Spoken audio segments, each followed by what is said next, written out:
in the intro. Hello, everybody. Yes. Welcome to the Loud Equals Funny podcast episode. Good Yeah, question. I'm a little is this high. going I up kind of before? forgot. Is this going up before or after the one we're recording right after this one? You know what? For sake of continuity, it's going up after. Welcome to episode 6 of Loud Equals Funny. Hell yeah! Welcome. Wait, didn't we just do 5? No, Yeah, we we'd be on 7. Well, no, 6. Well, because we've got our shit together here, ladies and gentlemen. Tristan, I'm gonna release these in order because that'll make more sense. All right. Because I can almost guarantee we're gonna you reference said- this back. So we're doing number 6. We've got 2 podcasts recording today. It's very big. It's big stuff. You try doing it. Fictional person who's like wagging their finger at us. That person doesn't exist. Yeah, for those for those listening early, Listen, they can wag their finger all they want. I'm on like 6 hours of sleep. Hell yeah, bro. I'm on about 3, and I had to work, so we're. Good lord. I'm running on 400 milligrams of caffeine pills here right now, brother. I'm running on. I wish I had caffeine. Maybe 5 hours of sleep, and I vomited this morning. So that's pretty plimbo. So we're all sleep deprived. Hell yeah. Hell yeah. But we got this podcast. We're gonna do an hour and a half this episode, and I realize I'm peaking. Let me adjust my audio. Here we go. So yeah, we're doing 2 episodes. We're doing an hour and a half on this one because we're gonna take a piss and drink break. So yeah, we got a little timer on this. Well, hello, fellas. I understand there's a dead child to discuss. Oh no. Yeah, well, You open up this article. Yeah, so I posted an article here about a YouTuber, a true crime YouTuber who charged her Patreons for the ability to view autopsy photos of a dead 11-year-old child. All right, this is an important distinction. Yes. Did she just post them on her Patreon, or did she they were behind purchase? They were behind her $3 patron tier. Okay, so it's not like, hey, want to see a picture of a dead kid? Here, so give me $3. But at the same time, like, bro. But it's still, it's like you filed a Freedom of Information request for fucking autopsy pics of a dead. Like, I can explain how this kid died, and it's a fucking traumatic way. So, if you guys don't want to hear about murder, skip ahead maybe like 3 minutes while I take a drink real quick. So yeah, murder most foul. He was stabbed. We're talking about chickens. He was stabbed 18 times, hit in the head, then shot, then stuffed into a suitcase and dumped over a bridge. So this kid clearly won't be in a good state in these images. I'm just gonna guess. Yeah, well, I mean, this really does feel like, hey, you want to see a dead body? Because it's the same thing that happened with that plagued moth guy who got in trouble because he was, like, reviewing child porn. Oh no! I might have to trim that out a little bit. But he was reviewing things that may or may not have been. Oh, don't be a fucking cockbane. He was reviewing the worst child porn video of all time. Well, he was allegedly reviewing it. Nobody knows. Fakery. Well, nobody.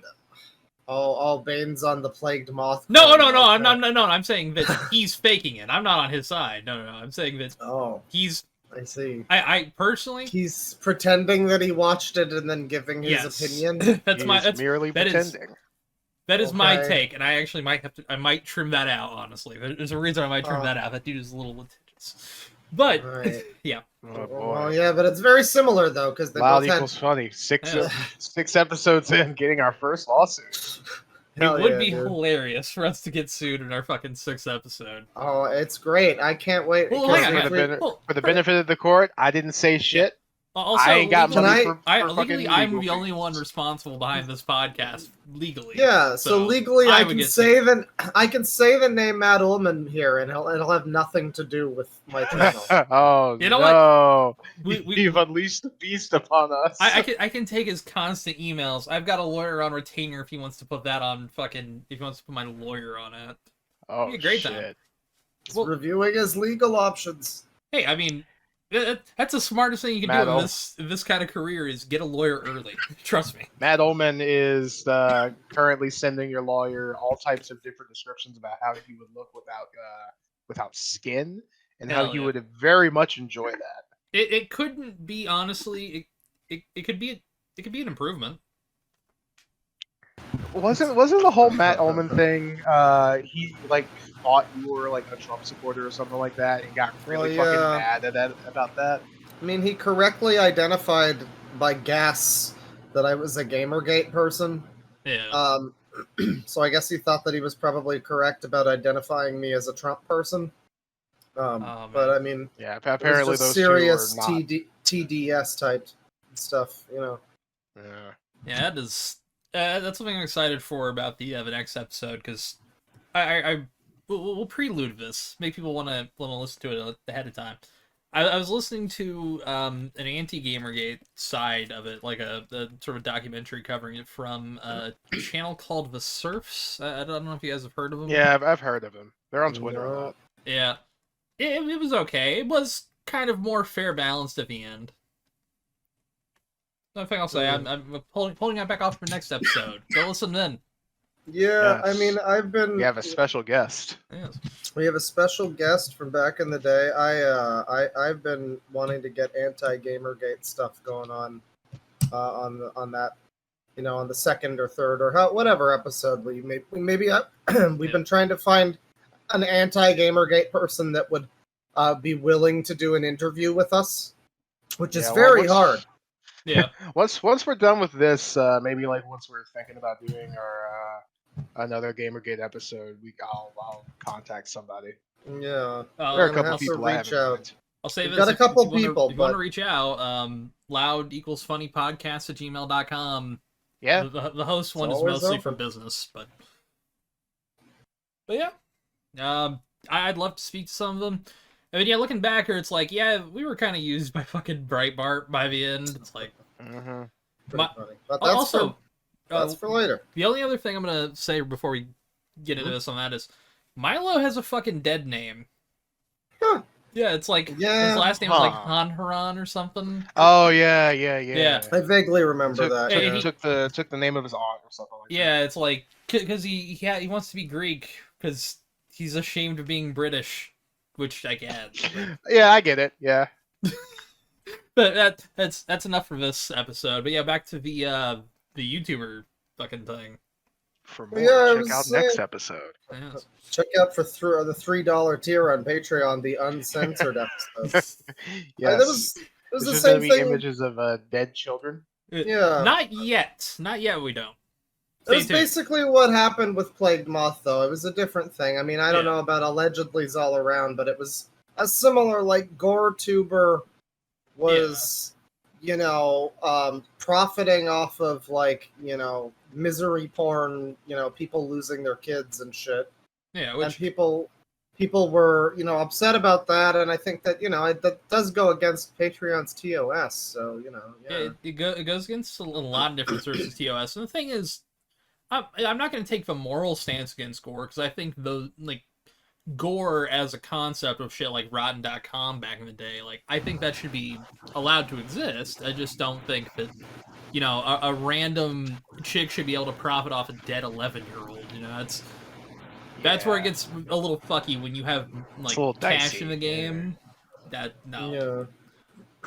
I mean, like, and there's, you know, true crime YouTubers kind of get lumped in with these sorts of people, and I don't know if that's because there's a lot of people that are, you know, just talking about the psychology of things, and they aren't, or, you know, even the details, but they aren't so, like, focused specifically on the gore of the children and all that shit. Well, there's some. Now, my problem with true crime is the ones, and I'm, again, like you were saying, I'm not counting all of them, because there's some great true crime fucking YouTubers, but there's some where it's like they almost kind of get off on the kill while discussing it. It's like, it feels fucking weird.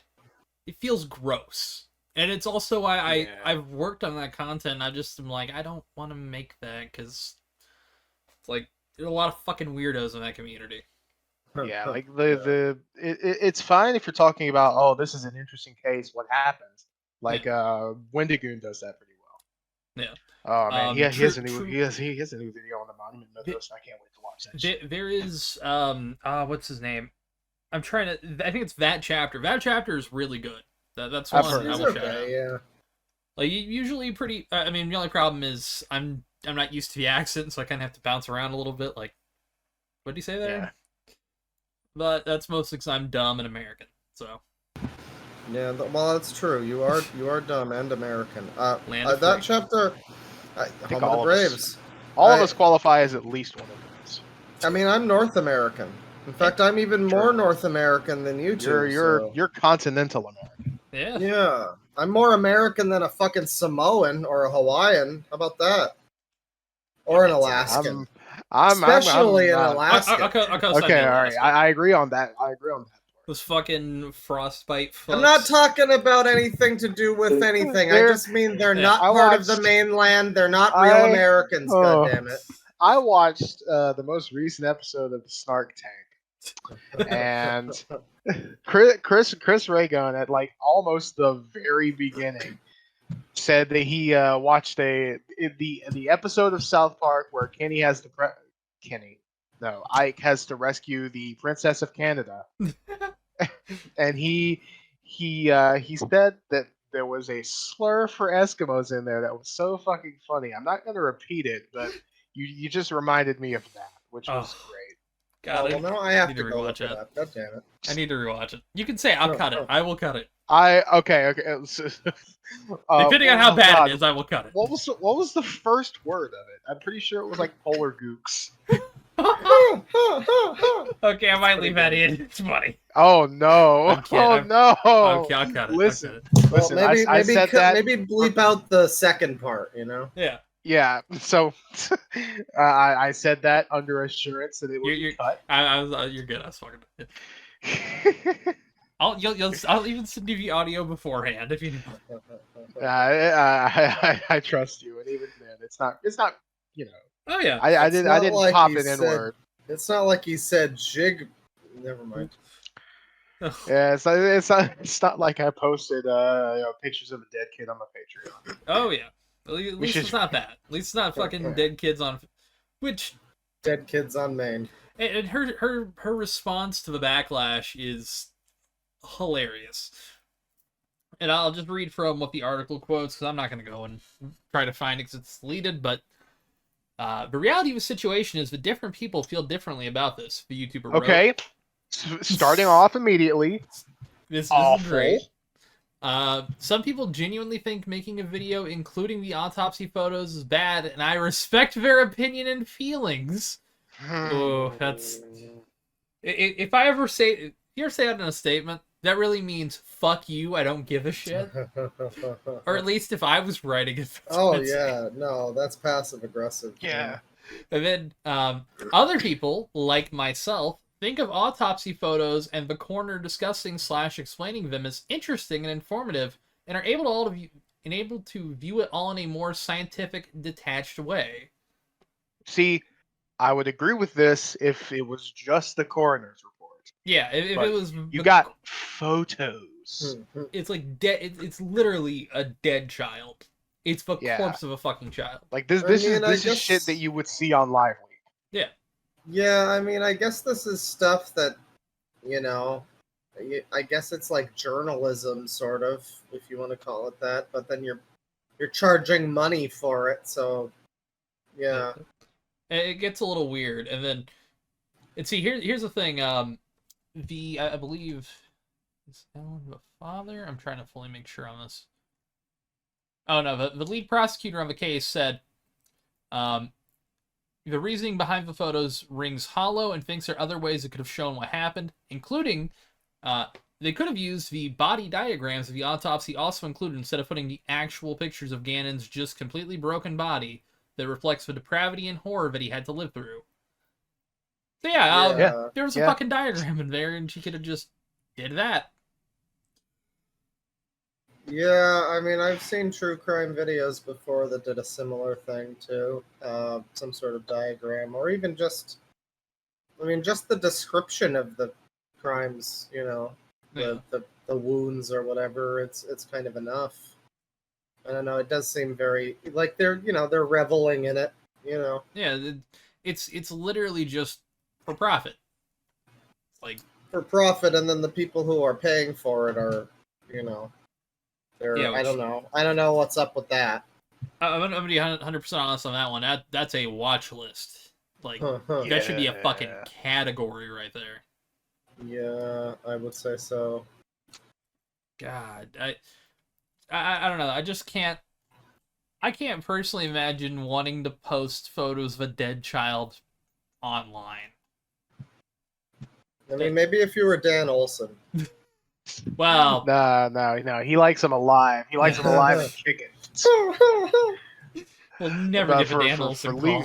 For legal purposes. That was a joke. It was entire satire. We're never gonna get Dan Olsen on this one. Parody satire. We have. Yeah, we're not gonna get Dan Olsen, but I don't want us to get the call from his lawyers. Yeah. Listen, he absolutely, definitely downloaded a lot of sus images from 8chan to send to like authorities and shit. But which 8chan needed some authorities to get up in there and fucking sort that shit, but maybe not Dan Olsen. I want to have. Why were you Hot downloading it? Yeah, why would you downloading it? Send links. Yeah. I know 8chan has a thing like 4chan does, but still, like links, archive that shit. Don't just download it. Gotta love stupid people. I do want to have not 8chan, not the current 8chan Johnson. Yeah, not I do want to have Hot Wheels on one of the GamerGate ones because I feel like he'd have a unique and interesting perspective. I think so because he kind of like he's against it now. I believe I haven't really caught up with his. I'm not sure against it. No. I'm not sure about GamerGate itself, but I know that he's against like 8chan. Yeah, because the new owner's a the piece new of owner. shit. Yeah. That's all we really gotta say because that dude is litigious. We'll probably bring that shit up in the next episode too. Yeah, I got this. I don't know about when it comes to stuff like this. I mean, talking about like the gore tuber person again. There's a lot of stuff out there that's like today on stream.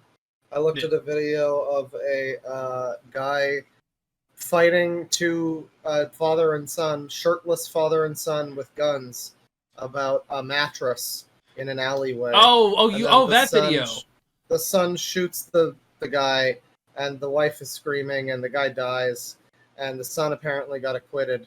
And I showed that a good portion of that on the stream. You don't really see anything graphic, but it's still a pretty haunting scream. And I don't know. I feel like that's something that should be allowed. But again, getting what was it, like Freedom of Information Act? Yep, it's the FOIA request thing, so that you can get like the concealed information or whatever. Yeah, and purposely going after for it in that way. That's and then of course putting it on your fucking Patreon. Well, yeah, for selling money. It for money. I mean, even if you have it on a website, that seems like kind of an odd thing to need to post. But yeah, I mean, for money, I don't know. It's pretty fucked. That's fucking wild. So we were gonna talk about I think it's one of our favorite games of all time between all three of us. Fallout New Vegas. Yeah, New Vegas is great. Yeah, I mean, I've been playing it recently because, I don't know, I started watching the Morrowind, 8-hour video and the Skyrim 20-hour video, and then I was like, the only one of these that's, really great is fucking New Vegas. I mean, Morrowind's pretty great, too, but it's got a lot of jank, and it's a little harder to just kind of relax with, in my view. I don't know. I would say Oblivion is pretty good if you just have to play around the leveling system, which I understand. Big fucking ask, but still. I mean, it's also the combat is really bad in Oblivion. I don't know. I have a lot of memories. The combat in Oblivion is basically the same as it is in Skyrim, except it has slightly better animations in Skyrim. Oh, it's bad there too. There's smacking things around with a paddle. Yeah, there's slightly better combat in Skyrim. It's a little bit more block based. I don't know. They've never gotten its combat in Elder Scrolls. I mean, it's just never worked. Oblivion has block based combat too. It's just you can't shield bash or anything. Yeah, I guess so. Oblivion has pretty fun magic. Also, but, Oblivion has a better magic system. Fucking Skyrim. I mean, neither of them have the spell creation stuff.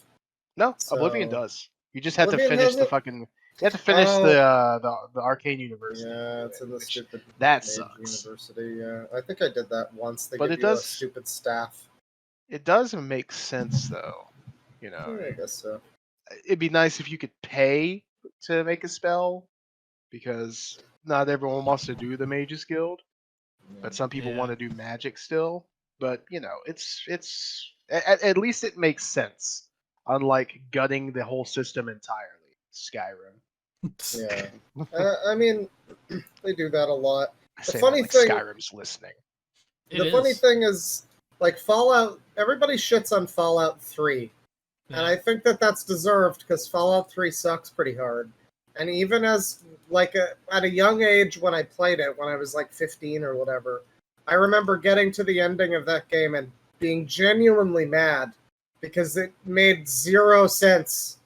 The fucking death at the end, the sacrifice thing, and I'm like, but I have like a 500 plus rad effect fucking power armor or whatever. I'm fine. I'm fine. I have an immune companion. I'm fine. Yeah, the funniest part is you can just walk over to Fox and ask, "Hey, you're like immune to radiation and stuff. Can you go in and do this for me?" And he's like, "This is your battle. destiny. I would not take it from you." It's very great. You know what? I respect it though. The funniest thing is when you have Broken Steel installed, which is, if you don't know, It fixes the ending. It's the essentially- DLC purchase to fix the ending. Yeah, essentially yes. So in the original version of Fallout 3, once you hit the ending, that was it. You couldn't play anymore unless you like reload a previous save. Yeah, you couldn't even In do like a Broken new Steel- game. You couldn't even do a new game plus. Yeah, but in Broken Steel you can continue afterwards, which means that canonically the player doesn't die. So they changed Fox dialogue to be like, "That's a good idea. Why didn't I think of that?" Oh my It's the god. funniest fucking Imagine thing having ever. to, because the only way anybody's going to play Fallout 3 now is by playing like the Game of the Year Complete Edition. But Yeah. imagine having to pay money for that. That's such a Oh, yeah. slap in the face. Oh my it god, that's sucks. worse than horse armor. Like, as much as I would kind have of loved is. to have a Broken Steel type DLC for New Vegas where you can keep playing after the Battle of Hoover Dam, I'm glad they didn't do that, because it would feel like a slap in the face, even though the Battle of Hoover Dam is like really, Well, really good. There's not really any reason why you can't in that. I think it would be fine. I don't remember the Battle of Hoover Dam that well. I did it once or twice. I beat the game a few times, but it's been a while, and I don't really remember. But I don't think you die or anything, so you could It's just continue on. It's just that the ending in 3 is so spectacularly dumb Yeah. for them to just be like, "Oh, that was stupid. Sorry, thanks for the money." The only way it would have made sense is if they I'm killed pretty sure it off- was like $20 too. It was I think it was 10 because it was that time where 360 DLCs were only really about 10. Oh yeah, I don't know. Shout but, outs to Fallout.wiki, the better wiki for the Fallout series. Oh, yeah. Fuck fandom. Agreed. Yeah, fandom is always kind of. It's By the way, it's such a shitty site to navigate. Since we're on the topic, if anyone out there, if you have Chrome or Firefox, download the Breeze Wiki extension, BREEZE Wiki. Okay. Basically, it lets you it removes fandom links. It puts independent wikis above fandom links in Google searches. Yeah. And you can configure it to redirect to Breeze Wiki, which is like a version of fandom that isn't shitty. Without the that's constant ads? Yeah. Oh, I don't have to get God. spammed with Big Bang Theory tier advertisements for nerd culture shit. Yeah. Or I don't like see- the latest film and trailers. It's bad on my like ad block browser on my PC. On the phone, it's fucking unreadable. Oh yeah, that's why I have Brave on the phone. Because good lord, trying anything without fucking ad block these days is just torture. Brave But is a fucking I'm godsend. actually not seeing any prices on here. Oh, that's weird. And I'm not I'll take a sure. look. Yeah. Yeah, But I was gonna say that Fallout 3 though is like, as bad as the ending was, and it was fun enough for like what it needed to be, I guess. it was very basic, but sometimes basic is good. I've realized that Bethesda is what they're doing with their games, and I would like it if Starfield wasn't like this, but they want to make like a fucking roller coaster ride. Yeah. They want to make it like a theme park Literally attraction. fucking Bethesdaland. Yeah. From that one E3 presentation. So Skyrim, like if you go through a playthrough of Skyrim, you basically feel like you just hit up all the points and do all the things, and like, I gotta go to do the vampire quest. Oh, you gotta go to the Draugr cave or whatever and like fight a dragon, and everybody has the same experience. And like New Vegas, on the other hand, it's like I killed House for the first time ever on this playthrough. Nice. And I've never, that was kind of a cool experience. There's a lot of things I'm kind of regretting it because now I have multiple snow globes I can't turn in for thousands of caps. But yeah. It's interesting. There's a lot of stuff that you can't do everything in New Vegas in one playthrough. Yeah, I like that. You need to do multiple, and that's encouraged, and that's a good thing. And Fallout 3, it's like what you can say about it is they would have never made New Vegas if it wasn't for Fallout 3. So, you got to give it that. Funny it's a enough, solid base. The original plan for it was to be a massive DLC for Fallout 3. So we really got lucky. Oh, God. Yeah. Although, I mean, Tale of Two Wastelands proves that you can push the two together and have it be, like, alright. Oh, yeah. I gotta try to get that working. I think you need to have the official version of this, like, Steam version of Fallout 3. I'm actually not sure if you can mix, like, good old games and the Steam versions. Because I only have the good old games version, if you know what I mean. Oh yeah. If you know what I mean. Yeah, I've got the Steam version of New Vegas that I got like 10 years ago as a gift. So, here's the thing too. Yeah. The good old games versions don't have DRM and just flat out work better than the Steam versions. Yeah. Especially fucking Fallout 3, because the Steam version of Fallout 3 up until like a couple years ago required you to mod in a workaround to Games for Windows Live. Remember Games for Windows Live, guys? We talked about that last episode. We did. Oh, Assassin's Creed 4. There we go. Sorry. Perfect. Hey, we keep the theme.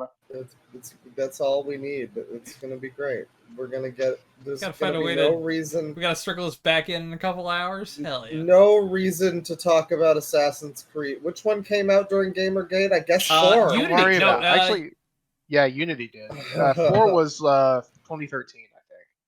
Yes, because it was the first one that the Xbox One and PS4 had. Yeah. And then Unity was the next year. This fits pretty well because we keep talking about GamerGate topics in the non-GamerGate episode. Yeah. But this was the one where everyone was kind of upset where there wasn't a female protagonist, which I get. I get it. I kind of got it since there was like it's an a multiplayer online game. Yeah. Where it's like you could at least just like rig it to another model. Just. Yeah. Apparently, it would have caused like 17 deaths in the crew and like 100 more hours of work. This is Ubisoft, who yeah, God, that's weird that they would. I wish I could say about breaking a non-disclosure. In hindsight, it's weird that they would use it would be so much work for our crew to like say no to something because it was a wild time. I mean, it goes to show with Bethesda, like they'll have years to develop a game and it'll still wind up being kind of trash. I mean, Starfield, I guess it remains to be seen. I don't think it's going to be super impressive, but it's going to have a lot of bugs. Probably, it's going to have a lot of problems. If I can play for 5 hours without it crashing, I'll be happy. That'll be wonderful. Obsidian got like how long to make? Both of their biggest games ever were KOTOR 2 and New Vegas, and they were both like. I know KOTOR 2 was 13 months. Yeah, the other one was 18 months. So they had like a combined not enough fucking time between the two of those classic games they put out, and they managed to really shove a lot of stuff into them, and they weren't polished really because they didn't have time to polish them. Oh, actually, I was wrong. KOTOR 2 was 14 to 16 months. Okay. I was off by basically 1. Yeah. A little bit. I mean like... Vegas, 18 months. Yep. And Bethesda, on the other hand, it takes them years to remove features from the last game. Yeah? Yeah. Or their first attempt at multiplayer games being fucking trapped on Gamebryo, basically, with 76. To be fair, at the very least, it was like 76, not the main Bethesda team working on that. But it was to like set it still up. Embarrassing. And then to finish it out and get it out for launch was all the other teams. Oh, okay. Yeah, because they did do the core, like they did the core, like, here's the location, here's the story. They built that up, and then the mechanics, like behind the new engine things that they needed, were off-sourced to other teams. Oh, okay. So they did the reverse of probably what they should have done. The reverse of what everyone basically tell them to fucking do. Basically, the reverse of New Vegas, actually. Yeah. Like I'm pretty sure the only thing that New Vegas had that Fallout 3 did in gameplay wise is like iron sights and like different ammo types. I think so. Yeah, there's also like damage threshold or whatever. There were a few little things. Oh yeah, that's true. But it was mostly the same. Yeah. Speaking of New Vegas, you said that you just killed House during this during this most recent playthrough. Funnily enough, I actually first joined House during my most recent playthrough. Oh yeah, I was It's not too considering bad. it. It's not too bad. It's basically just like, hey, I'm a businessman and I'm gonna run shit. I saw a video last night as I was going to sleep. I watched this video that was like the factions in New Vegas and who would be best for New Vegas for the Mojave. And it came to the conclusion that I guess House was kind of the best, and he was actually trying to like advance things. Yeah, but, he has a plan. Like, I find everybody really likes the Legion. I mean, they don't like them, but they find them really fascinating and interesting. Okay, yeah, I was about to say. I find the NCR more interesting because they basically are just like regular America government, and yet the joke is that they're so incredibly incompetent. But like everybody is like, no, they're probably the good guys. They're pretty much the good guys, and it's like, wow. Yeah. No, you sure tell yourselves that. Okay. Essentially, yeah. Like I really like the NCR for that because they are a horribly inefficient democracy. Basically, just trying to pick up the pieces of the world that was fucking destroyed because of shit like this. Yeah, I mean, like, I think the whole like point behind Fallout is, hey, it was essentially just boiled down into the Dead Money DLC, which is just why the hell are you clinging to the past? Let go. No. Yeah, I think that at least should be the entire point behind Fallout, because the past obviously didn't fucking work out.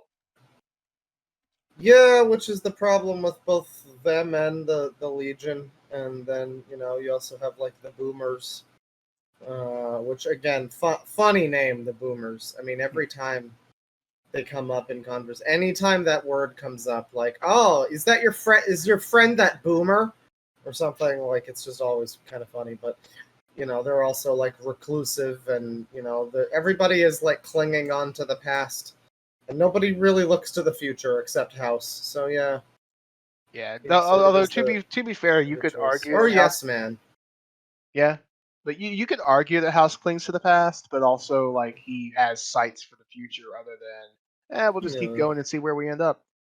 It's like a retro futurism angle, Hell yeah. I mean, like House specifically states that he plans to have people on the moon within like a couple decades. Yeah, and I mean that's the guerrilla mindset, frankly. That's what Mike Cernovich once taught me. Oh god. That's a GamerGate episode. I completely forgot about Mike Cernovich. Good lord. Oh, I think Mike Cernovich's fucking brain forgot about Mike Cernovich. I mean, took too many supplements. He took too many of his own supplements and then got high off the Pizzagate fumes. Huh. He was like, he was the we gotta get into him and this Alex. later. Him and Alex were like, Alex Jones were like the two lead Pizzagate guys. Really? Yeah. I'm surprised he hasn't lost all of his hair. Oh, those are plugs, dude. I can almost guarantee if the amount of steroids he's done, those are plugs. Well, I'm gonna look more into this on the next episode, so we don't get sidetracked again. Hell yeah. Oh man. But no, I need to eventually. I've been meaning to play the PC version of New Vegas because I finished it on 360 with all the DLCs. Wait, have you not played it on PC? I've played it on PC, but I've never finished it on PC. Like I've modded the fuck out of it and I goofed around. Yeah.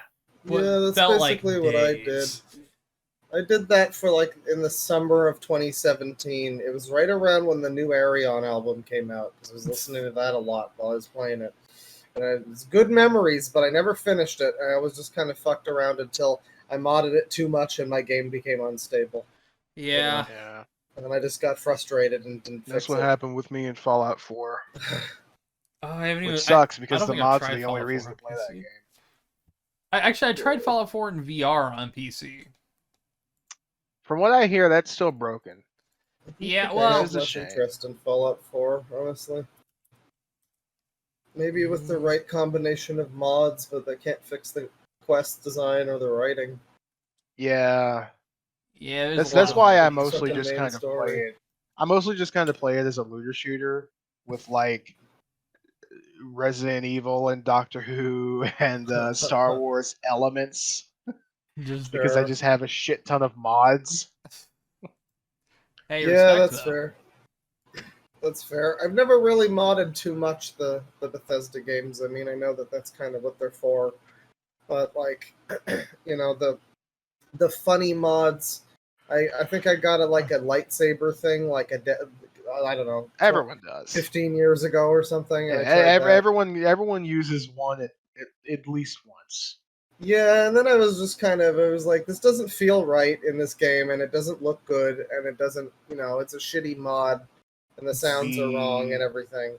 The version for Fallout 4 is actually really fucking good. I mean, yeah, I believe that by 4, it's probably good. I think it was a Morrowind one for me. Oh, okay, yeah.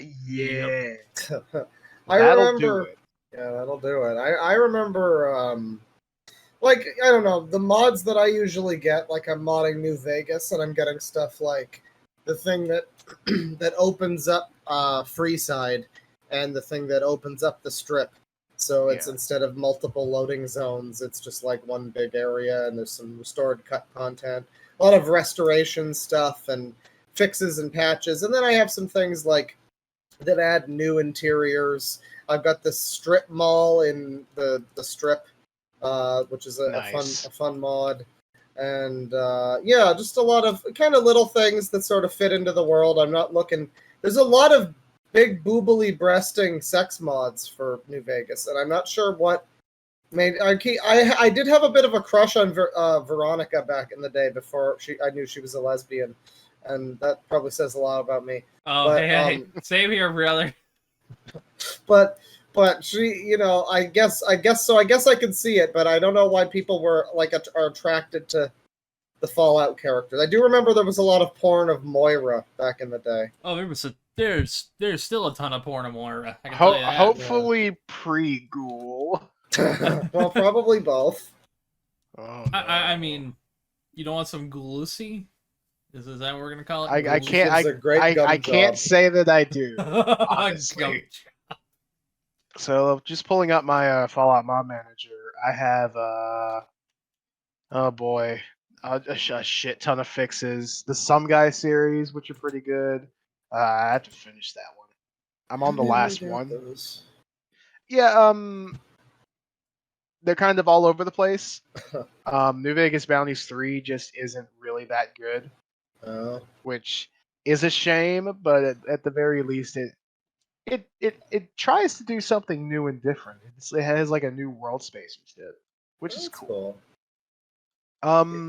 Caliber, which basically replaces a lot of the ammo already in the game with like the very like the specific granular 7.62 by 39 millimeter. Oh shit! Like it does that and then adds like a shit ton of new ammo into the game. So every so often I'll just pick up ammo that I don't have like a weapon for. Like there is no weapon for that ammo in the game. So I just have it. Well, it might be ammo for a gun you have that you don't know. It's like, oh, that's because what is it, like 38 special works with like 357 or something like that? Trust me, I don't think 6.8. I don't know how to exactly denote that. I don't think 6.8 is gonna work with like a 7.62. I don't think that's gonna work. I don't know gun stuff, but that does sound cool. I know I couldn't do that on hardcore mode because the ammo has weight, so I can't pick up random ammo. Yeah, that's fair. I keep my inventory very, very free on hardcore. Oh yeah. But Fallout character overhaul, World of Pain, and New Vegas interiors, which are both like adding new interiors to the game. I got both of those. A random encounters mod. Ooh. Oh, like for fast travel? Not for fast travel, but it adds like more encounter locations and more encounters. That's interesting. More perks. I was playing it and I was thinking like it would be fun to have there probably is something like this, but a mod that the old Fallouts you do like the travel thing and you would get like sidetracked and attacked by mole rats or whatever. That'd be I'm pretty sure there's no mod for that for New Vegas, but there is one for that for Daggerfall, and it's actually really cool. That sounds cool. It speeds up travel on the roads. So like you're on the roads and you're walking on the roads. It's like super fucking fast. So I have the strip open. I don't have Freeside open because that one always causes problems. Oh, not for me. Well, I've had a couple crashes, but that's about it. Dynavision 3, which is basically it adds like a bunch of like visual effects. Fallout New Vegas, which I should get that one. Yeah, it is single-handedly the best Doctor Who video game content. I mean, is it like a total convert? What exactly is it? It's not quite a total conversion. It's kind of like an add-on that like slips its fingers like into the folds of the base game. Like for example, there are locations like a house in a certain town that's just like a small monster base for like a Doctor Who monster. There's like an extra tent somewhere that'll be a monster base. Yeah, I never downloaded that, but I think I should as a fan of both properties. You definitely. Next playthrough. I might have to myself. I would say proceed with caution because it does require a whole bunch of add-ons. I probably have a lot of them.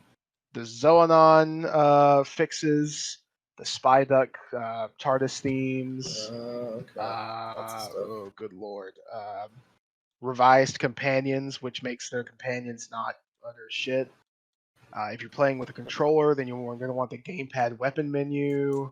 Oh, that exists? Yes. Damn. That sounds kind of dope, actually. I think you might have sent me a mod list years ago somewhere, and like now I don't know, it might have been for Oblivion or something. But like, I forget.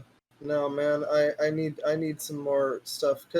I want to finish my playthrough now and then fuck with some stuff. like get some more, because I haven't fucked with mine too much. I didn't put on like any of the character enhancers or anything. I wanted it to be kind of vanilla for this sort of revisit playthrough. But There you like go. whenever I Nice. Just sent you the link to the wiki, which that. has like front and center a lot of the mods that you'll probably need. Interesting. Thank you. I will look at that. And like you can skip a lot of the community mods. Like I don't have the 13th Doctor's outfit because I mean it's fine, but I just don't really see a need for it. Same with the Peter Cushing movie outfit. Oh yeah. But like I have it's cool that the it extra exists. sonic screwdrivers and the That's time warp pretty dope. weapons. Like it's just a pretty cool mod. I think I'm down for that. Yeah, I'm looking over my list here, like my mod list, and like again, I'm trying to go for like mostly vanilla. I started out with the monster mod thing that adds like extra monsters.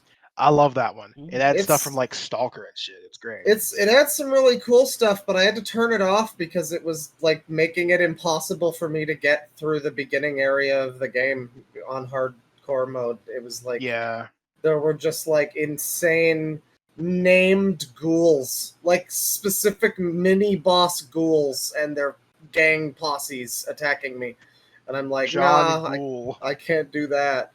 But that's a good one. I have some of like the HUD mods on the stuff that adds like the hardcore stats and stuff like that. Yeah, Even though I have it kind of vanilla. That's essential. I don't have it, but it is absolutely essential if you want to play on hardcore. Yeah, I'm amazed that they didn't have that by default. Yeah, I just kind of let my shit run over. So if I see like, oh, your hunger level is increased, all right, well, time to go eat some food. Yeah, Might as well top off everything else while I'm at it. Yeah, I don't know. I'm enjoying hardcore mode. It's kind of what I prefer for something that's like a hard, because I've never played it on hardcore. I was always intimidated or whatever. But then I'm like, well, no, this seems like basically what I'm looking for from like a hard mode in a game. It's the same as like the Hitman hard mode, where it's just like it adds more cameras and certain things are more suspicious now. And like it's not like enemies take longer to die hard mode. Yeah, I hate most games. God, yeah, I hate that, and so I was excited to do this, and I'm mostly enjoying it, and I think I'm enjoying the experience. The inventory management is a lot stricter. I'm also doing the Jay Sawyer mod too. That was a good one. That makes it even more like tight with armor stuff, and I think it is harder than the base game, but it's like in a good way in general, and. But it is a little tedious, with all of the weapon, because you say you keep yourself really light, but I'll have like 4 or 5 weapons at a time, and tons of food. Like yeah, I guess, but I'm also scrounging for ammo, so if I only have 3 on me, then I'm like running out of shit. So. Yeah. Yeah, but it's been a pretty good experience. I don't know. Yeah. I would recommend at the beginning of your next playthrough, you should install this mod. Oh, okay. Nobody knew there was anybody talking, Bane. Yeah, we didn't hear you. Oh, we didn't hear like whoever that was. You're good. It was my neighbor's knock. I muted on podcast audio. I thought I muted on both. All right, so the mod that I just posted is difficulty dependent Pete. And it changes Easy Pete's name to your difficulty. Oh. So if you're playing on like normal, it'll be normal Pete. I don't think it does hardcore. It might actually. Oh, that's a great mod. I like that. But like very hard Pete. They have very easy Pete if you want to play on very easy. It's great. I love it. That's cool. Oh, that's wonderful. I never would have imagined such wonders. The only thing it needs is like if you're playing different like hard Pete or very hard Pete, he needs to be like the buff Easy Pete model. Let me see if I can find that. It's just Easy Pete, but he's just the same character, but he's younger. No, not even younger. He just has a really big buff fucking body. I can't. Oh, there's a shitpost video that shows it. Shitpost video? Yeah. Well, this whole thing sounds like a shitpost. Copy video current time. Here's Easy Pete. That's really fucking buff. Difficult Pete's reaction. Oh, that's great. Yeah. No, I do. I'm appreciating all of the old memes that I'm remembering because, like, New Vegas is a game where every Patrol in the song. Mojave almost makes you wish for a nuclear winter. Well, yeah, every song in the soundtrack is a meme. Play it again, Johnny. Yeah, they're all memes because it's one of those games where there's a deceptively large soundtrack, but you only feel like you ever hear like 3 songs. Yeah. It's always the fucking Big Iron on his hip and Johnny Guitar and like Ain't that a kick in the head? Ain't that a kick in the head? And what's the other one is each day I love you more. Each day you love me Heartaches less. by the number. Yeah, that Heartaches one. by the number. Also, Yeah. there's Blue Moon. Yeah, So like 5 songs. 5 songs. The one that I hate is the one with the like crying guy. It's a sin to tell a lie. I hate that song. That's a good song. I don't know. That one bothers me. But I downloaded a mod that Bane is now muted. Bane is great. He's currently talking to his neighbors about his cum pills. They've arrived in the mail. Man, like it's ink spots. It's just something to tell a lie is great. I guess it's fine. I just find the guy singing a little bit annoying. To be fair, it doesn't quite fit with the theme of the game, so that's fair. Well, I guess. talking about the theme of the game, I downloaded the Connell Rad radio thing. That one's good. Yeah. Yeah, because it's like so if you download this mod, it's like so there's PSAs that are like if the bombs fall, get under your desk or whatever. But then the music is real and I didn't know this existed. It's like a whole genre of real authentic 50s, like, we're all going to die in horrible nuclear hellfire music. To use the name of a song, it's uranium rock. Yeah, it's uranium, my atom bomb, baby, I want you in my wigwam. Like, I'm listening to it and I'm like, it is amazing that this isn't music that's like made for the mod or something. Yeah. Or made to fit in Fallout. It's real. It isn't made for the mod. It isn't made to fit in Fallout like that Horsecock song. It's just music. It wasn't even made for PSAs except for the actual PSAs in the thing. But like it's all just real music about how, hey, the Russians have a bomb and they're gonna use it on us. They're gonna blow us to smithereens. Those damn Soviets. Again, it's called Connell Rad Radio or something. Connell Rad 640 1240, and I recommend people at least check out the music that's on this thing. It's very interesting because again, it's like variously sad. Some of the songs are kind of sprightly and happy, and then other songs are like literally like we're all gonna die, and when we die we'll be screaming and praying to God, and will Stalin be crying when he dies, and like it's weird. It's weird. Stalin's going to be weeping. He's going to be like, I did not know that the bomb could kill people. I thought He'll be was like just Oppenheimer. fireworks. My face when bomb designed to kill millions kills millions. Speaking of Oppenheimer, I have become death. Yeah, I'm thinking of. That's a perfect segue. Well, yeah, I think I'm thinking of watching the Barbie Oppenheimer thing. I have very little interest in the Oppenheimer movie, but I want to see the Barbie movie. But I guess I'll see both of them. I want to see both, but I'm thinking about waiting until next week to see them. Yeah, I think I like if I do it, I want to do it with all my friends. Yeah, and money is an issue. So I feel that. Because like that's oh geez, if Robert comes, that's 10 movie tickets. Oh geez. Yeah, you want to book out the whole fucking theater at that rate. Yeah, also, you want to wait like a week or something. Also, Oppenheimer is 3 hours flat. Oh, good God. And the Barbie movie is almost 2. Well, so I don't know if I care that much about Oppenheimer, honestly.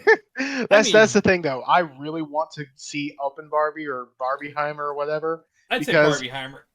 I feel like the tonal shift.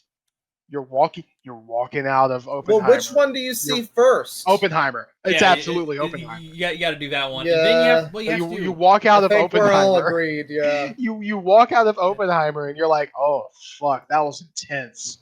You know, and then you feel like a Closenheimer.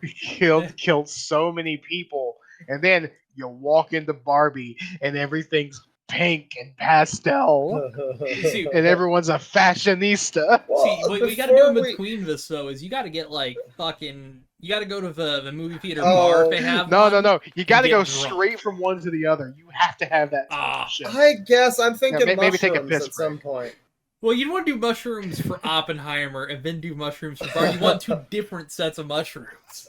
Yeah, you want different strains. Yeah, not that we would ever recommend this. Do you want uppers for Oppenheimer and downers for Barbie, or downers for Oppenheimer and uppers for Barbie? I mean, that's a very different experience. Well, the thing is, they're not going to check my backpack when I go in there, and I don't think anybody is going to care if I whip out some beer or something while we're fucking... Yeah, this is a joke movie. You're not going to get screwed. It's better than spending $15 on one in the theater. Yeah, I mean, last time I went, I saw a movie and I got like a box of Nerds at the dollar store downstairs, and they didn't care. So yeah, I mean, even they have movie theater candy right there. But like, there was a video I started watching just before we recorded that was talking about Barbieheimer and how it's more than just a meme, because there's actually like there's overlap between the 2 movies, and like the people making them are like, there's some stuff, similar things about like husband and wife team making the movie and a bunch of shit. So I didn't know that. It's kind of interesting. I don't know. Again, I'm not like I like Christopher Nolan's movies, well enough, but I don't think I care about the biopic shit. But Barbie is one. Oddly enough, I'm the exact reverse. Oh, you like the biopic shit? I mean, I love biopics. I like a good biopic. There's good biopic. There's just a lot of them now that aren't necessarily all like the Wonka or whatever. It's Wonka's not a biopic, but still. Yeah, that's fictional. It's like a biopic style movie that's about a fictional character. Willy Wonka doesn't exist. Yeah, well, neither does Freddie Mercury, but they made a movie about him. I would say those bars exist, though. I mean, I've had a Wonka bar. Nerds. Wonka's right on the box. They're not going to put his name on the box if it's not real. Interesting. Yeah. Yeah, you know what? You're right. Gene Wilder, he exists. Admittedly, though, when I was real to me, when I was super young, I actually was like, okay, hang on. How is it not a real guy if his name's not on a fucking bar? Yeah. Like, come on. Actually, how did the Wonka company come into existence? It was just because the movie was so successful, and they. Yeah, it was a brand that came out of the movie. The movie, because Nestle Candy Shop. Well, because the book was sort of popular. I mean, mind you, obviously, like this is popular, kid book popular, yeah. And then the movie took off, and the movie is more known than the book at this point. Yeah, well, there was a great video from Dream Jelly talking about how they made the whole Wonka candy brand based on the movie, and then so kids grew up, and the candy was meant to sell the movie, but eventually it was just like tying in on itself. I'm looking at this, and it released a month before the film. It's like the brand was launched. And plus, I mean, it's such a big part of that movie, and like, the golden ticket is like so iconic a part of that film that you want to buy a Wonka bar because it's if you could win something like that, that's kind of neat. Yeah. My dad doesn't need to die of prostate cancer. Can you not buy Wonka bars? Oh, Nestle Wonka bars. Okay. Yeah, because maybe later Vin wanted to make Nestle more a part of it because Nestle loves money. Fuck Nestle. Which I also have to say, since this is the hour mark, I have to put an ad break in here. So, hey! Fuck Nestle. Speaking of fucking Nestle. Buy a Rolo bar. Speaking of Nestle, our email's the thing here, Nestle. You know where to contact us. But here's the break, folks. This podcast was brought to you by the Kickstarter for Ned Iron Outlaw from Beer Labs. Ned is a 2D Metroidvania set within the wild frontier of Australia as Ned Kelly, a real-life notorious outlaw who wore a suit made of iron way before a superhero did. Run through endless swarms of enemies. We're talking zombie cops, we're talking mutant Australian native animals like kangaroos and koalas. You get to wield standard shooters like pistols and shotguns alongside some truly original weapons like the boomerang and an Australian football. The devs are committed to bring this game out in 2024, and the major mechanics are fully implemented and running smoothly.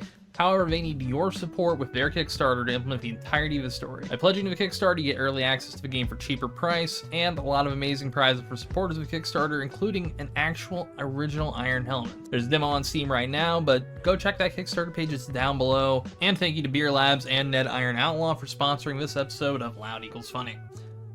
Now, let's get back to the episode. And now we're back. Yeah, my seamless transition. My integrity is for sale, honestly. Yeah, I don't have any money. We're whores in different ways. There are possibilities of, because we do have a current sponsor, which is the Kickstarter. Yeah. I just played a recorded ad for. You guys just seamlessly heard it. It seems really cool. Yeah, which I actually have to re-record that. I actually haven't looked into it. I'll probably look into it after this though. I gotta do gameplay footage on the next little bit because I promised it, but we kind of miscalculated on the video feed for last episode. But hey, that happens. Bought me a new tire, so well, all right. Yeah, it was a little sponsorship I acquired a couple months ago, and hey, things. Did you get a reply from that one you reached out to? I currently am waiting for another. Well, if you looked in there, we're waiting for them to like buy new. Like they usually do a sale for. Yeah. raids. Okay. Yeah. You're right. I forgot. I'm looking into that. I hope we get it because that one too. If they're available in Canada, I'd be upset if I'm getting shafted here. Oh, you'd be. Listen. You can go down to the corner store. All right, you have YouTube money. You can also walk down there because it's legal. That's true. Okay. Well, I mean, that's fine. To be fair, it's well. Let's not get too much into it. Well, yeah, let's not get into the weeds. I might have to cut some of this, but we don't want to get into the funny pun. But yeah, I didn't even think about it, Tristan. Fuck, because I'm high currently. Very nice. Hell yeah. High always. Nope, I went aren't I? Yes. So yeah, what else do we want to talk about? Isn't there a new Microsoft thing? Oh yeah, so the acquisition is it's almost done, but yeah, from what I hear, it's basically going through and the worst one was the FTC because America holds a lot of sway over other countries, and they were trying to fight it, and because of that, I think it's the UK's Competition Market Authority was still holding on to the fight against them and cloud gaming rights. Because that's the UK stick up is cloud gaming rights, not really Call of Duty. I don't think Call of Duty is the big make or break thing here. I mean, I'm pretty sure Sony signed a deal already. Yeah, they did. They signed a deal for just Call of Duty, which means it seems like what Microsoft will do is every new time they release, like, let's say Diablo 5, whenever that comes out, Sony will have to do an individual deal for that game for another. Yeah, but currently they have a deal for. I forgot the series that we're talking about. Call of Duty. Yeah, COD. There's a marketing rights they still have until I believe the middle of next year. So 2023's COD will still have some exclusive content, like probably an operator, probably gun skins, until the middle of next year, where that will just basically go to everybody. The things we don't know is like, will the game, like, what will go into Game Pass immediately? What will go into Game Pass as it launches? Because COD might not go in there until that deal ends with Sony. They pushed the finalization date till October because the CMA still got to do their shit, but it's 99% done. Yeah. Honestly, like welcome I hope our new Microsoft overlords. I hope it goes through. A very small part of that is fuck Sony. They kind of fucked over gaming for a little while in like the mid 2010s. but also like I feel like this is the best way to get some of the bad shit out of Activision. And even though Bobby Kotick is getting, who I will remind you, does not have a soul. Look into his eyes. There's nothing there. There's nothing. But also, I will put out a quick call to action. Everyone post more images of him photoshopped as the devil, because that ruins his love life. Yeah, that's true. I do remember that. It fucks up his cat and cooch game. Yeah, so women on Tinder know about him as the devil, and that's why they don't want to fuck him. Based. Yeah, that's pretty based. Even though he's getting money from the deal, you did make a good point, Bane, where he's probably going to get kicked out immediately as soon as that deal finalizes. Yeah, it's like the moment they can get him out of that fucking place, the faster here's your paycheck. Fuck off.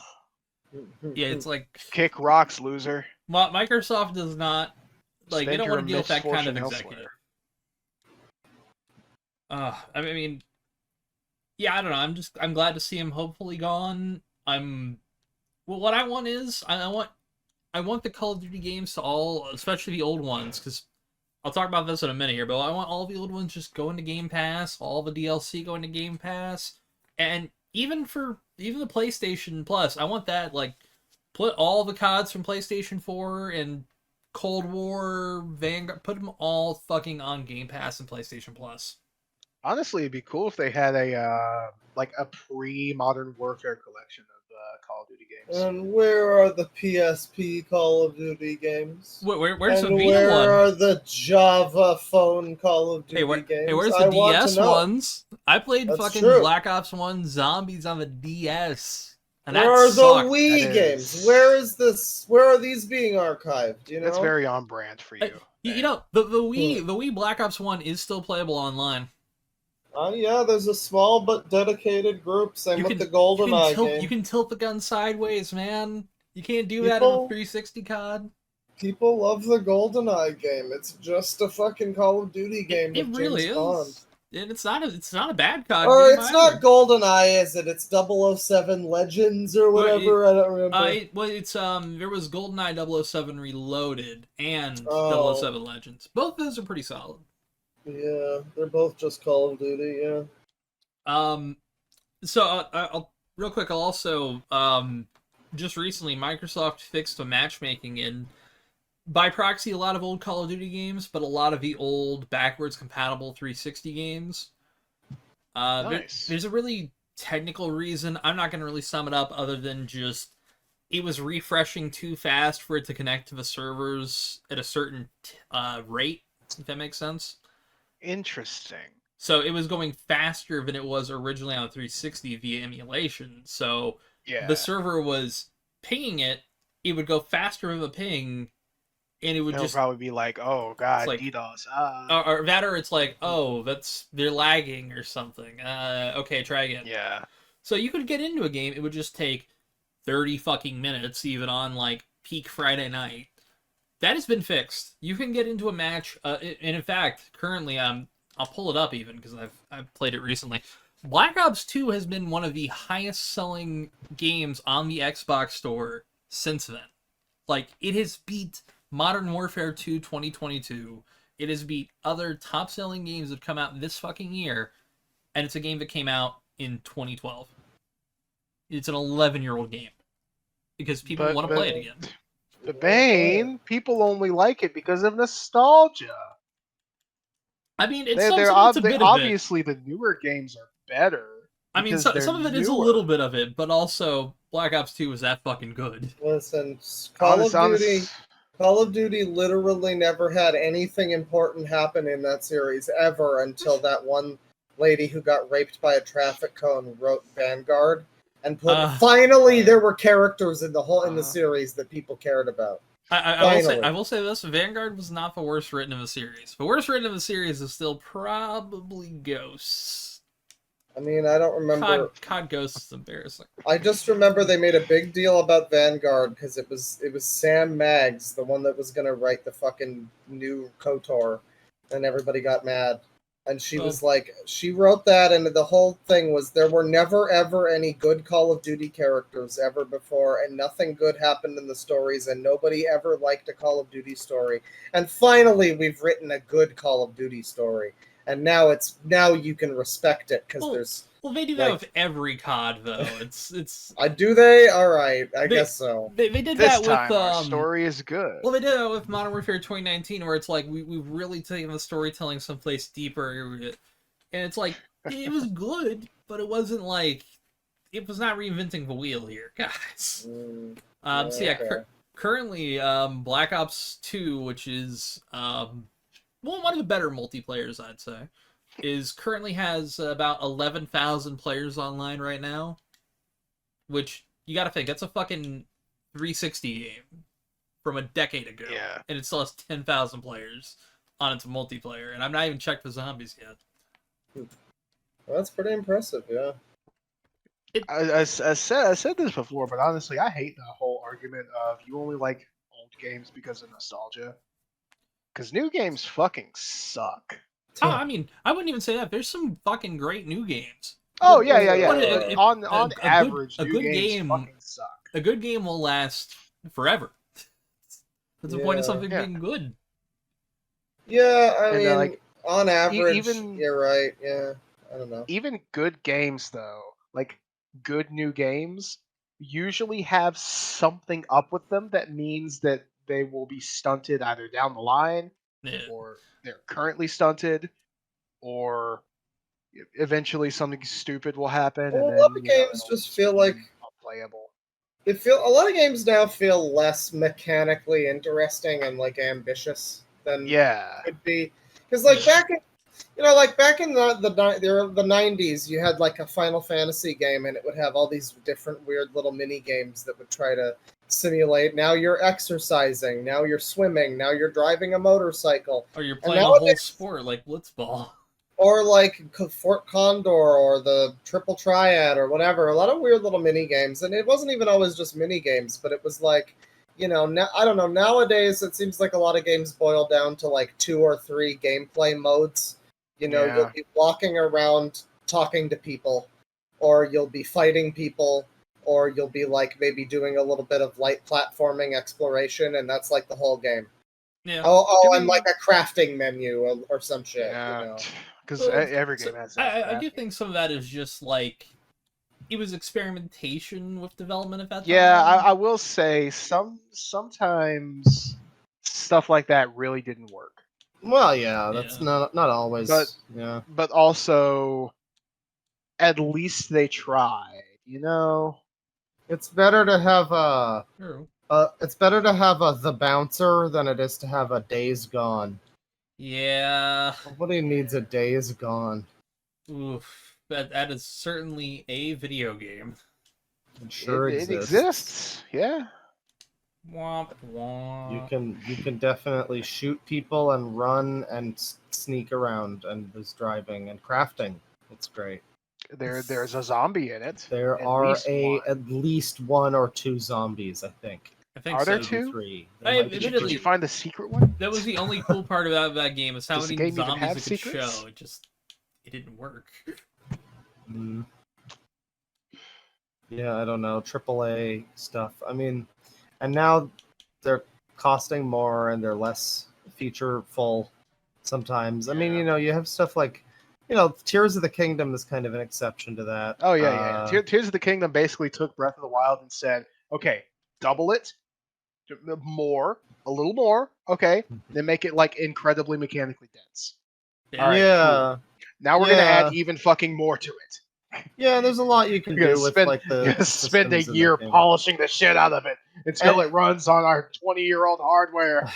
And that's a great game because like it is like a fairly simple like toolbox that you have, but there's a lot that you can actually do with it.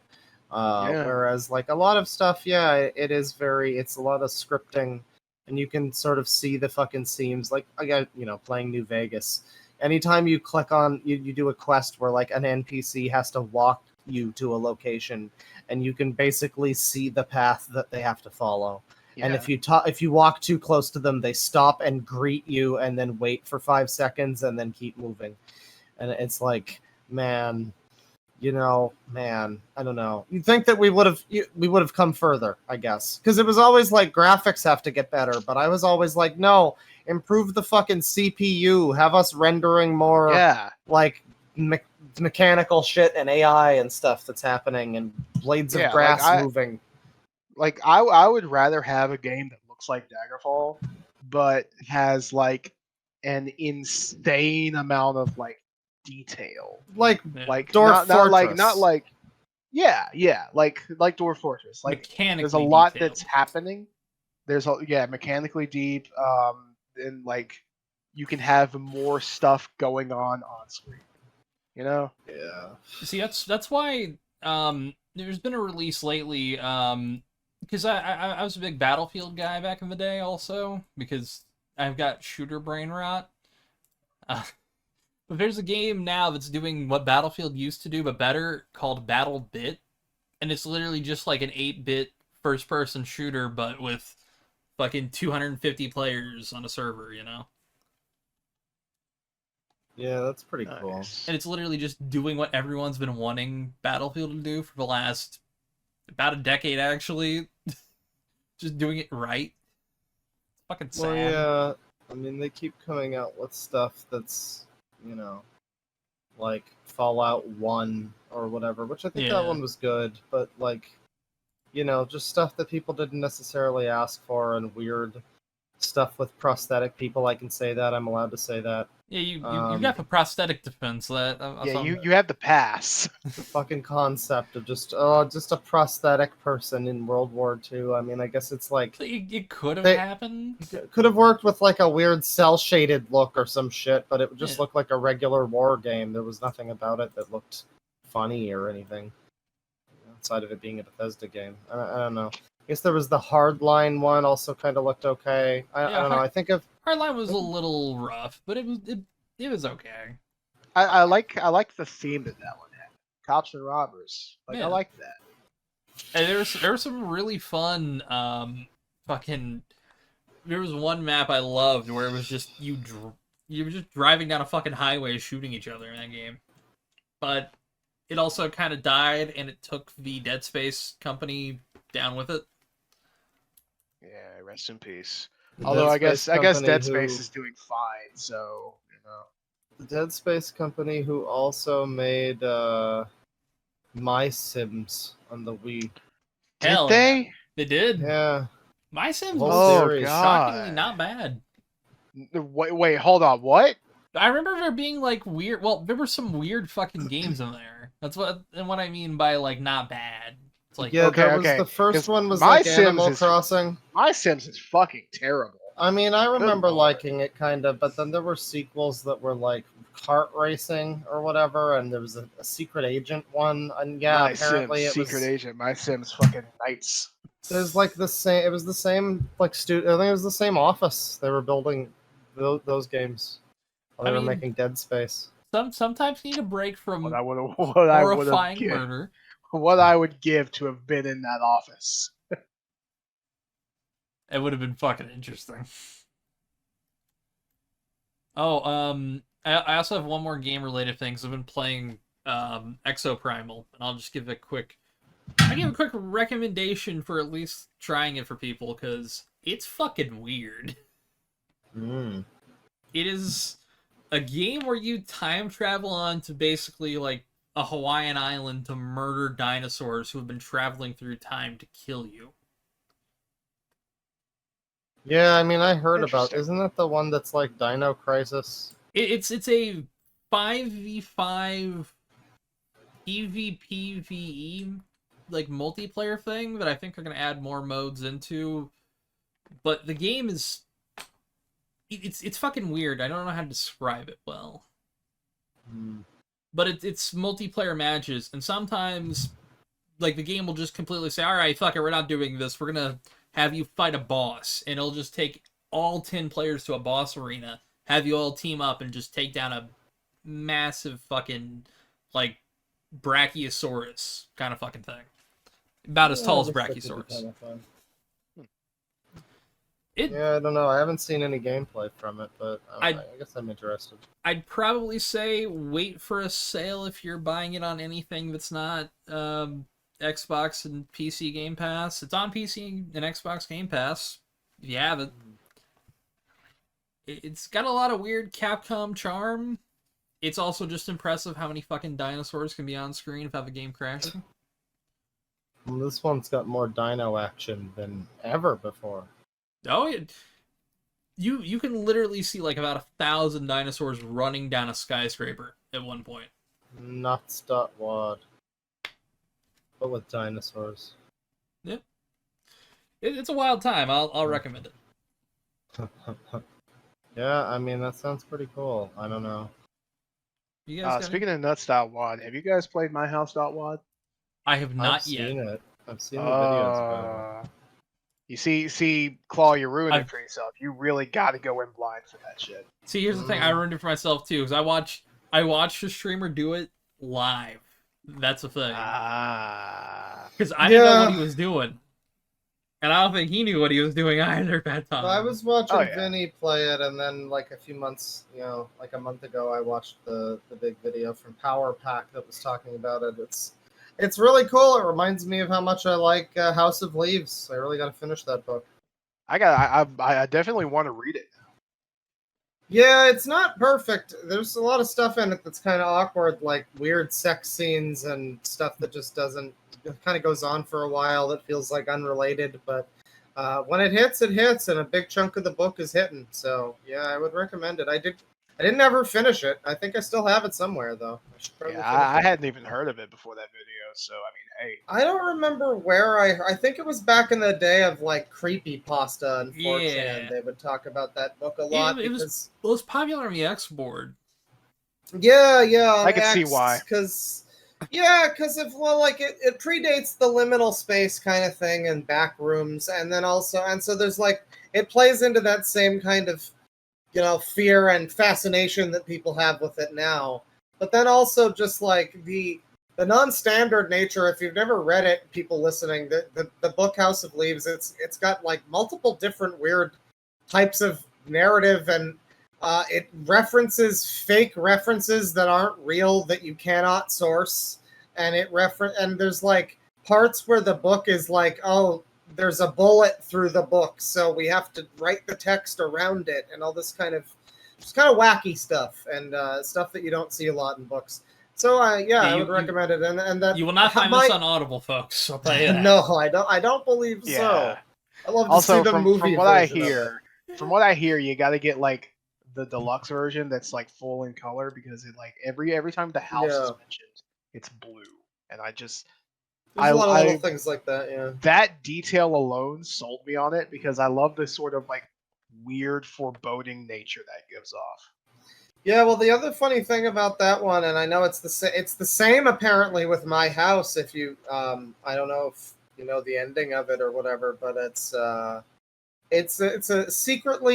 about family. It's about romance. If you're listening to this and you haven't played myhouse.wad or read House of Leaves, just don't do what we did. Don't go look anything. Don't go look at anything else. If you want to play myhouse.wad, download GZ Doom and just download the WAD. What about the PK3? Oh yeah, the PK3. Yeah. That's what you download. But just it's if you're familiar with Doom, you already know. But just don't just really think much about the size. It's just a small map. Go make sure to get all the secrets though. Okay. And if you ever get to the underhalls or whatever, just keep playing. Just keep going. Like underhalls being the second level of Doom 2. Yeah, just keep going. It's you sometimes you just gotta keep working through a glitch. Yeah. It's just a glitch. I got glitches in me britches. So you know how I talked about how Black Ops 2 had 10,000 players on multiplayer? Mm-hmm. Well, how much people are playing? I mean, take a guess on how many people are playing Black Ops 1. I want you guys to actually guess. 7,000. 500. 100 some odd thousand. Good fucking lord! And in fact, Whoa. because I'll just show it on screen to you both. Why do people hate blocks? It's Original blocks. it's shared between. Well, they love this game. It's fucking crazy, but it's shared between campaign and zombies and multiplayer. So it's 163,964 players online. So, speaking of peak players, yeah, I'm pretty sure. Oh yeah. Okay, I see it. So within the last few couple weeks, Team Fortress 2 has hit their all-time peak player base. Wow. Oh yeah, there was a big new update. How did that? Okay.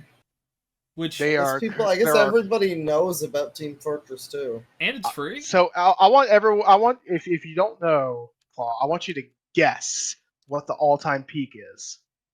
For that game? I'm gonna say, I don't know, 140,000. I'm gonna say 200,000. 253,000. Wow. Jesus Christ. People.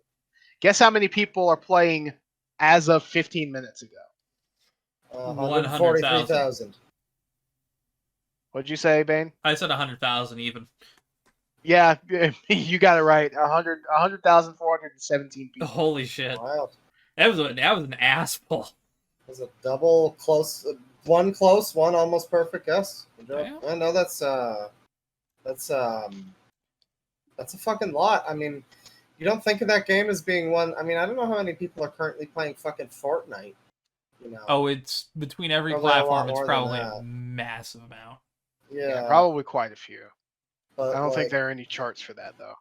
Yeah, no, I mean that's interesting. Yeah, I mean I haven't thought about fucking TF2 since like 2011 or something. Shit. Even in my last days on V, I don't think a lot of people were bringing up TF2 anymore. I'm glad it's still getting love.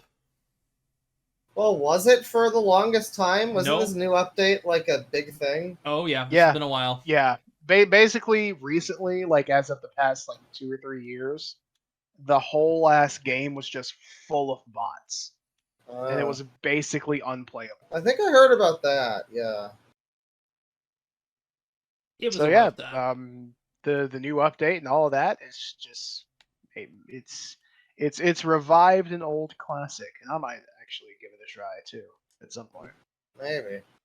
Fuck, I know for our little in between break, because we're about to end this episode. I think about 3 or so minutes. I'm gonna play a little bit of Black Ops 1 in between our episodes. Sounds nice. Good. Oh yeah, fuck, I love this game. This had the original COD point system, which had something I wish more games had. And it's a thing called wager matches, where you bet in-game currency on how good you're going to do a match. Like, or how good you'll win in these, like, obscure game modes, where, like, you got one bullet in a chamber, and you gotta try to shoot somebody before you get shot, kind of thing. Nice. It was cool. And now if you try doing it with modern COD points, it'd be real gambling. So, they don't do it anymore. Fun. Yeah. Remember when games weren't gambling? I barely remember. I mean, it kind of, the further back you go, they kind of all start to feel like gambling a little bit. But yeah. To be fair, before I went to sleep, I played Daishi Mali, which is the Fortran. Yeah. Oh. Yeah, it has a granddad like character in it. I see. And yeah, that's just gambling. Yeah. So you might be right. I mean, there are plenty of gambling games before like all of this real stuff. People love gambling. I mean, for some reason, I suppose I get it. I kind of get it. I don't fully have the gambling thing in my brain, but you know, I think understand. I like playing blackjack.